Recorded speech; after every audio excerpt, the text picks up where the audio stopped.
About 8 months ago, I launched my brand new alternative metal band, Every Waking Moment. And with this project, I wanted to apply everything that I've learned the past 2 years with music marketing to have this project go as good as it possibly could go from the get-go. And we've been working on this project for a couple years, so we had some songs in the bank, so we tried to just plan a strategy. One of the core aspects of this was promoting the music almost exclusively with Facebook ads, which is a big thing I cover on this channel. And so I want to go over kind of a health check to show you what we've achieved for the budget that we spent. So as of right now, we've spent about $5,000, $5,130.03, excluding the cost of like making lyric videos. That's our only other expense, which we probably spent $500 or so on. So $5,500 all in for this band, 8 months. So what have we gotten for that investment?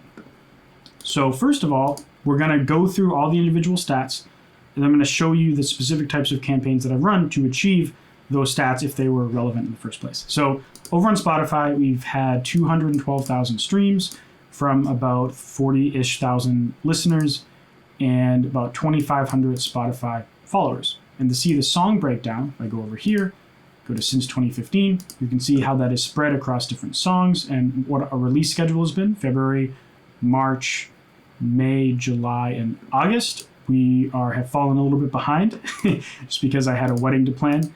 But we're still doing fairly good. 5 songs over an 8-month period, so relatively aggressive. So that's the Spotify side. If we flip over to the YouTube side, we've gained about 1,100 subscribers, and we've gotten about, I don't know if it shows, almost 82,000 views. Cool thing about this, we actually didn't run any YouTube ads. This was all as a side effect of our Facebook ads, which was really cool. On the Facebook side, we've gotten 1,100 followers and 1,000 likes. On the Instagram side, 1,600 followers. And on the email list side, we have 267 email list subscribers. We did run some direct campaigns promoting this, starting around here, and then a little bit here, and then everything since here has been organic. So about 30 organic since we stopped actually promoting it. Now, additionally, if I flip over into the Apple Music for Artist Stats and look at year to date, we can see what we've gotten there. We've gotten about 11,000 streams in Apple Music, 25 song purchases, and 1,100 Shazam. So that's like the total things we've gotten for our $5,000 budget.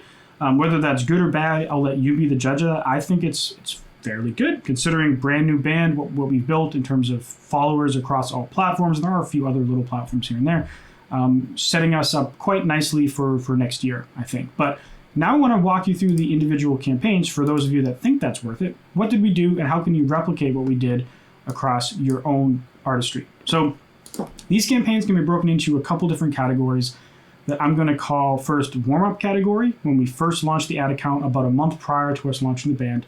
And then there's going to be the whole Spotify conversion campaign setup that I'll walk you through as well. And then there's going to be other campaigns, namely our t-shirt campaign that I'll walk you through a little bit as well. So this is probably going to be a long video, but let's start off with the warm-up category because a lot of people don't talk about this, and so I think it'd be quite useful. When you open up a brand new ad account, and I will zoom in a little bit for this if I can. I can't, well, let me scroll down.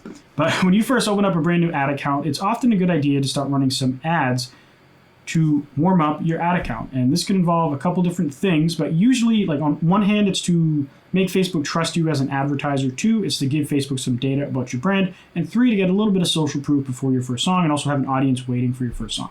So you can apply this if you've already released music as well, and it's just a new ad account, or you're just getting into stardom ads in general, but you had the ad account for years. So we ran some video view campaigns, and we ran some Facebook page-like campaigns. Now, the page-like thing, I'm not going to cover in this video because I made a dedicated video about that here. If you want to check it out, that's what we did here. We spent about $67 on that campaign and got 500 followers in just the United States. Now, for the other video view campaigns, we spent a total of about maybe $100 or so. And so let me show you exactly what I did for these. I launched a video view campaign, and I'll click edit here so we can see just the campaign. I launched a engagement objective campaign for the video view conversion location. And inside of this, everything at this stage was just United States only. I made 5 different audiences with $5 a day each. And inside the targeting for that, I just separated them by Breaking Benjamin, I Prevail, Bring Me the Horizon, Asking Alexandria, Sleeping with Sirens, just bands that are in our genre that I wanted to try to figure out which one of these will work best for us. And I guess this actually wasn't just US, it was what I call like tier 1 plus countries. besides the point, but just generally save countries. You can see what they are here if you want to copy them. I did a fairly specific age range, 22 to 44, just targeted by the specific thing that I was going for. And I just ran this on Instagram Feed and Instagram Explorer. Now, all those settings are duplicated across every single one of these. So if I go into iPrevail, the only difference is it's targeting iPrevail instead of Breaking Benjamin. Same as for Bring Me the Horizon, targeting Bring Me the Horizon instead of iPrevail. So that's the setup for this, and the actual video that I used inside of this is just a video of me singing, like essentially practicing the chorus of the song. So just literally, like, I called it like a vocal practice video. Some good old-fashioned vocal practice for our upcoming single. More info soon. I put some hashtags in there because this was actually an existing Instagram post. So I posted it to Instagram, let it sit for a couple days, and then launched this campaign using that existing post. And the kind of cool result of this is we get to learn a little bit about the audience. So I can see the cost per video view, cost per 15-second video view for each of these individual audiences. But I can also look at video engagement and see how long these people watched in the video. But additionally, you can make some custom columns to see specifically what was our cost per 95% video view. Now, this video is probably only 30 seconds long or something, so this isn't super fantastic or anything, but we get to see kind of how these compare. And you can see iPrevail did quite bad, and Sleeping with Sirens did a little bit worse compared to these other three. And so that helped me kind of learn out of these audiences which ones are likely best fits for our music when we get onto the Spotify conversion campaign, but also help give Facebook some data, because Facebook's always just collecting as much data as it can, and it uses that data to help figure out who to target for all your other campaigns. So this isn't just for you, it is also kind of for Facebook as well. And so that's the structure of this video view campaign. And as I mentioned, there were a couple different iterations of this. So that one was a vocal performance test. I also did a guitar version. Same campaign, just guitar video instead. And then this Dark Void and Unreleased Metalcore. These were just different videos that I had recorded years prior that I threw in a social media account when we launched it, just to have something to promote, essentially. And also just have some content on social media. But the core of these campaigns was essentially the same. I mean, this one I was testing Facebook versus Instagram. But if I go into this guitar one, you're going to see the same kind of thing that I did with that vocal video. Just 4 different audiences instead of 5 this time. Exact same video view campaign. And then, as I mentioned, the page-like campaigns. And those campaigns in their entirety make up a pretty small chunk of the budget, like maybe 100. There's another one here, actually, $100, $150, maybe $200 if I'm missing a couple, just to warm up the ad account. You don't have to do 200. You could do $50, $100, but that's what I did, around 150, 200. Now, the next biggest chunk of campaigns that we ran were what I call my Spotify conversion campaigns. And I've made a bunch of videos of these types of campaigns on my channel. So if you want to check out more info on that, I will be covering it now, but there's more videos here you can go watch. And additionally, if you prefer a more organized course structure and how to learn this stuff, I do have a course right here called Spotify Growth Machine, and link in the description as well, that you can go through and get a more organized, systematic, video-based lesson of this content. So, but let me walk you through what these campaigns are like. We ran a tier 1 and tier 2 version of these campaigns for a lot of them. But for the more recent ones, I just ran one. So don't worry too much about what that means if you're not familiar. Essentially in this campaign, what we did is I ran a campaign of the engagement objective. And then I went into the ad set. And in here, our conversion location is on a website. I'm using Feature FM, and I'll put a little screenshot of what the landing page, the Feature FM landing page looks like on screen. But on that Feature FM landing page, we have a Facebook pixel. And that pixel tracks when people convert or click the Spotify or Apple Music button on that page to go listen. And so the campaign is optimizing for that. And so going through what I did here is I targeted my tier 1, tier 2 country list, ages 18 to 50, Spotify narrowed by metalcore, with my current standard selection of placements that I like to use. And again, if you always want to know what my current country placement selections are, that's a document that's in my course that you'll always have the most up-to-date one there, because it does change kind of month by month. Sometimes you might get 6 months without it changing. But the ads were just performance videos. And I've done this for almost, I think actually I have done it for either almost every song or every song in this band. It's just what I do is before the song comes out, I turn on the lighting I have now, I put on a jacket, I swing my microphone out, and I just record a lip sync to the entire song. I normally do it twice. I cut it up into 4 to 6 different 15-second chunks. I pick my favorites, and you can see here I actually did more. I didn't end up using all of them everywhere, but we had a good amount of different parts of the song. And that just lets me test which part of the song will get people to convert better. And I can show you kind of what that actually looks like. So inside of this campaign, and again, for the details of how to make this campaign, you can, I'll pick a specific most recent video right there so you can see it. But you can see here that the chorus 2 part 2 had 18 cents a conversion. The outro got the most budget and had 25 cents, and that was actually the second best one. So the outro of the song, which was a screaming part, I believe, because we had scream, but that was different from the outro breakdown part. Did quite well. And we can go into a different audience here, alternative metal. And verse 1 actually did better in this one. So it's and then verse 2 did quite well, and also outro did quite well in comparison. So this is why it's always good to test multiple parts of your song, because you can see how wildly, like, if I only launched pre-chorus, for example, or chorus 1, part 1, I might think this song's doing awful at 49 cents a conversion, right? But because I tested different parts of the song, I got the cost down to 24 cents. So if you're only testing one video, you're leaving a lot of performance on the table. And the same can apply for your audiences too, like 24 cents, 27 cents, 84 cents. So if I just tried chorus 1, part 1 and new metal, I might not have had any idea how well this campaign might have been able to go. Like 25 cents a conversion.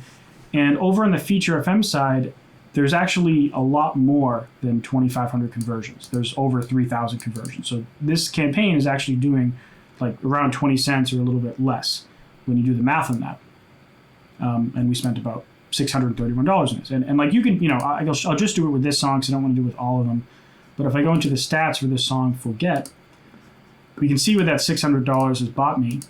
And it is about 13,000 streams from almost 4,000 listeners and 11 or almost 1,200 saves. And the song is relatively new. It's 6 weeks old or so. It came out August 19th, and the most recent day is October 9th on here. And a lot of people will say in comments when I make videos like this, oh, you paid this much money for this many streams. And it's like, well, in the short term, yes. However, like Come Alive, for example, we spent about $600 on as well. And initially, when I showed it, like around here, 6 weeks into it, it would have probably had 15, 20,000 streams. But like, it doesn't just drop off when you turn the campaign off, right? Like it kind of like started doing better at some point, and then it just kind of kept going flat. And so, a year from now, this song will very likely surpass 100,000 streams, whether we promote it or not. And a lot of that is just because of recurring listeners and also algorithmic playlists. People just keep listening to the song because guess what? They like the song. And then algorithmic traction happens. Then when you release some new music, that gives new listeners to go check out your back catalog. So if any of you were thinking like, oh, you paid this much money for 13,000 streams, it's like, well, yes, but no, because that tends to happen. And if you look at my older videos where I've covered this type of campaign, I originally made a video for my song Change for my solo music, Andrew Southworth, when it had like 50,000 or 100,000 streams, and I said like, this will have 500,000 in 6 months. And people thought I was just BSing. It has 1.3 million now. And yes, we spent more money on it, but even without spending any money, it would have easily hit 500,000. So, there is the whole cost perspective of that. And I do have a video on that as well right here. If you're kind of wondering how the money aspect of Spotify works out in terms of like return on investment in running campaigns like this. It's not ideal, but you can check out that video for more information. So that's the campaign in terms of the Spotify conversion campaign. We've run one of those for every single song. Some songs, we kind of plan to spend around $500 per song. Some songs got more, like Headlocked did exceptionally well. So it has 820 for tier 1. We also had a tier 2 one for 1,300. So we spent like $2,000 in that song because it was just doing phenomenally well. Because 43 cents for just tier 1 and 21 cents for tier 2, but in reality, due to the misconversions, it actually did significantly better than this. So that's the conversion campaign thing. So what I did here is I highlighted all of the conversion campaigns that we ran. We had 5 songs, right? 5 songs here. songs. And so we have a little bit more than 5 conversion campaigns. We had 7 campaigns because some campaigns were split into 2 parts. And some of these were named a little bit differently, but don't worry about the details too much. We spent about $3,600 of that $5,000 in the conversion campaigns. And you can see the giant cost spread between some of these, right? Like Come Alive, tier 2 was 40 cents compared to I Am tier 2 of 36 cents and Headlock tier 2 of 21 cents, right? And then Forget and Fear 25 and 24 cents. So you can see like the swing between the price of the same band making the same quality music with the same type of marketing can be between like 40 cents to 21 cents, right? Or maybe it depends on the comparison because some of these have different groups of countries, but between, that's like a factor of 2, right? Just in these 5 songs alone. And for my solo music, I've seen a factor of about 4 spread between my best performing song and my worst performing song. So if you have a bad performing song, it doesn't mean that something's necessarily horribly wrong with your marketing campaign. It might just be that the song you decided to roll with is just not hitting off with the ads. So that's all I'll say right now about the conversion campaign.